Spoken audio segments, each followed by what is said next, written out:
Hello everyone. I'm here today to talk to you about secularization in Cyprus and the use of oral history analysis to find more things about the religiosity of Cypriot in the 21st century. So I'll start off by explaining what secularization is. Secularization is the decrease of importance of religion in society and either religious attendance or participation or general values. So to start off, I need to explain what oral history is.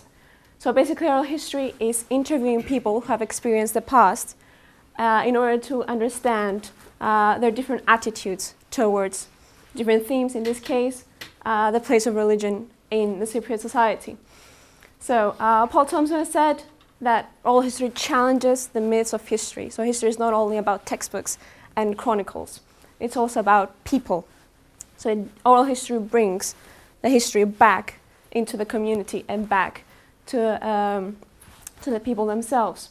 So many people believe, so many critics said that oral history is unreliable because it relies on memory. But I'm going to refute that by saying that oral history is not relied on memory, is not relied on factual events, therefore memory doesn't play a part. Actually, it's quite interesting because you're going to see how people remember, what they remember, and why they remember it. So we're very much interested in the narrative of the interview, not so much the content or the factual information. So why is this important in Cyprus? Because secularization thesis says that modernization brings secularization. So if a country becomes modernized, therefore the importance of religion would decrease in that society. And that is very important in Cyprus because modernization came quite late because it's quite a new country, so up in the 1960s.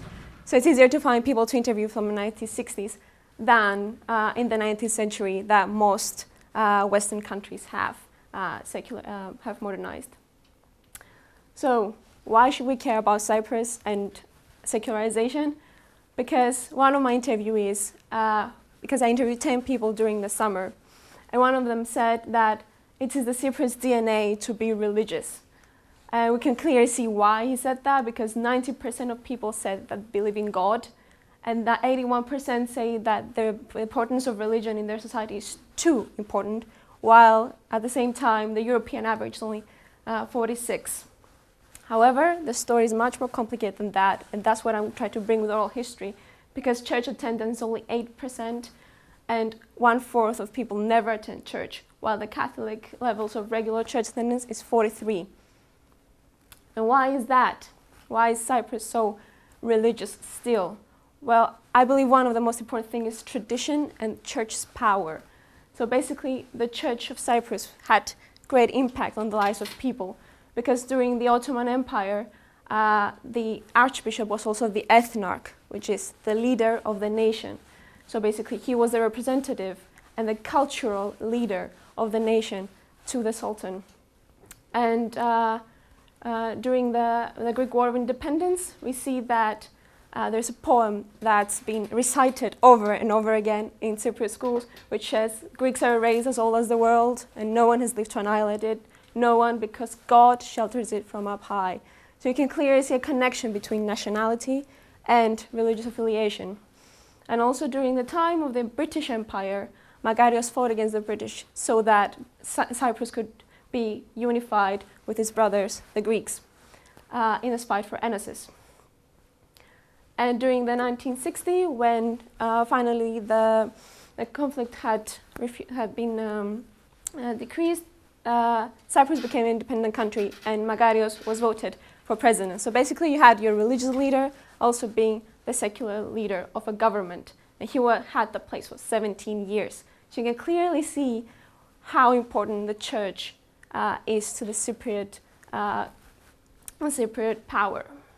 So this is the new Archbishop, Chrysostomos II, and you can start to see that people are questioning the power of the church, both its economic and its political power. During this summer, actually, there was a huge scandal in Cyprus where the Archbishop started building his own swimming pool on top of the church building, archbishopric building. And then many people, especially the youngs, who started caricaturing it, like you can see in the picture. And there was even a Facebook group says a pool party at the Archbishopry, and it was attended by 5,000 people. But why is this changing? Why are we interested in change, and what does modernity, what kind of change does modernity bring? Well, one of it is education. Well, education was very much guided by religion during the first steps of the Cypriot Republic. There was no minister of education, it was just the church who was responsible for the education of the youth.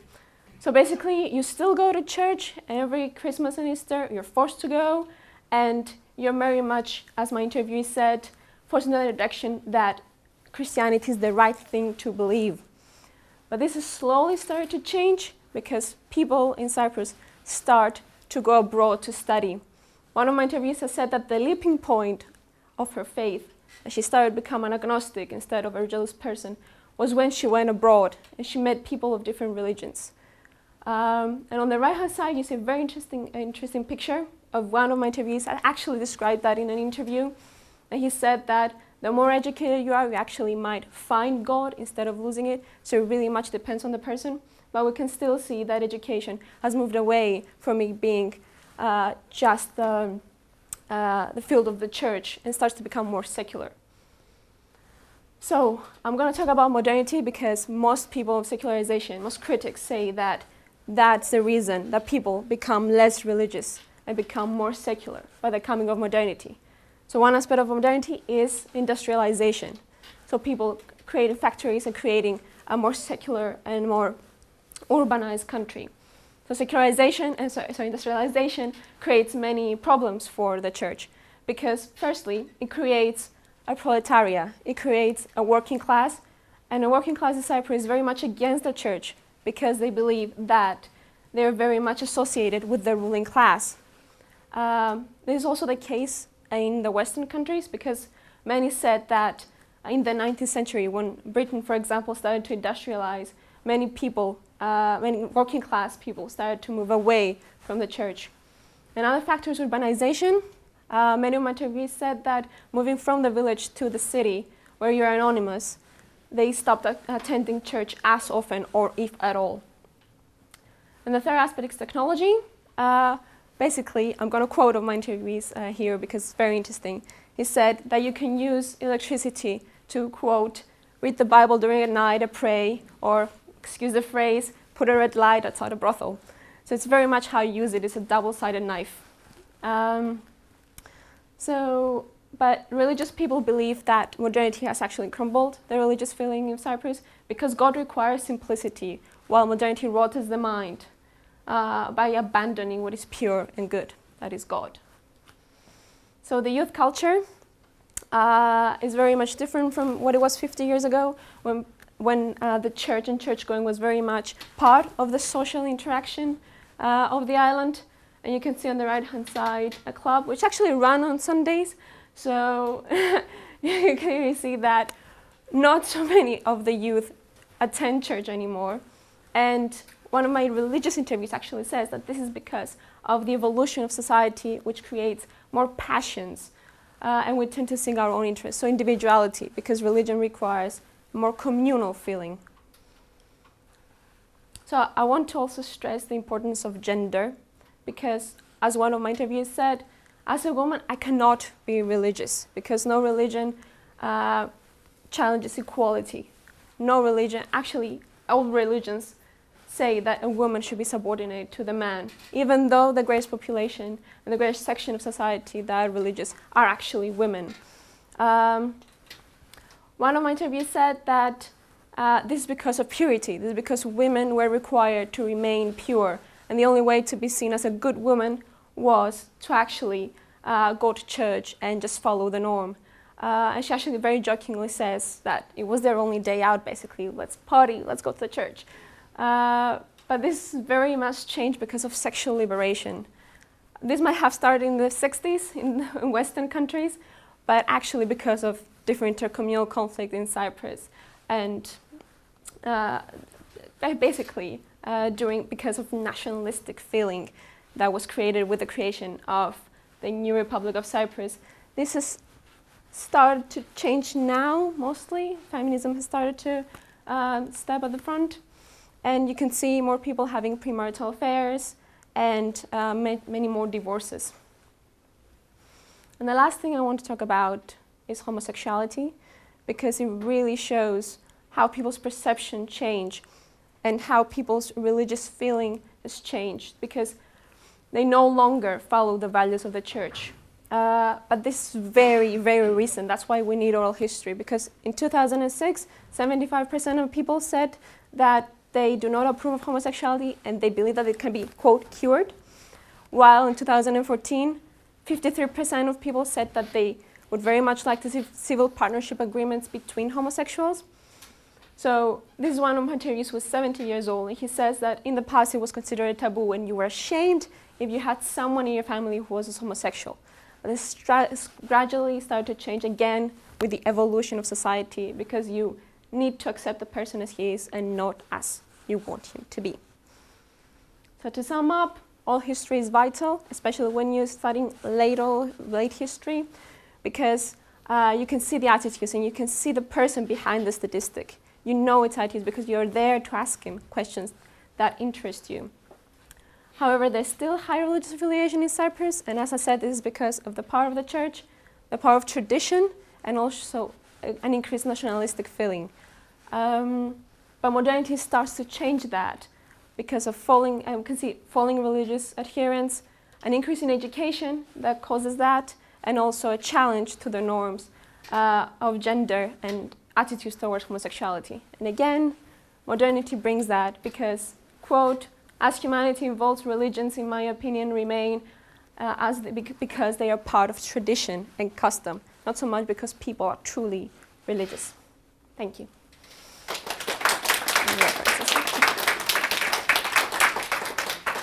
you very much. Yeah, any questions, anybody? There you go, Graham. Oral history is obviously a really interesting methodology, but did you encounter any problems during it? Yeah, you're very much, it depends on the person actually, because some people are very much willing to talk, but if you have to face an interviewee who might think that they're gonna talk about something else, and then there is like a miscommunication between the interviewer and the interviewee, but that is interesting as well, and you can use that. You can say, this is because maybe they're not prepared, maybe they thought that it was just the communication between us, because maybe I'm a female, he's a male. It really much depends on the person. Did you find any differences between Cypriots who, for instance, grew up more abroad than on Cyprus than between those that were purely native, never moved out of Cyprus? Mm-hmm.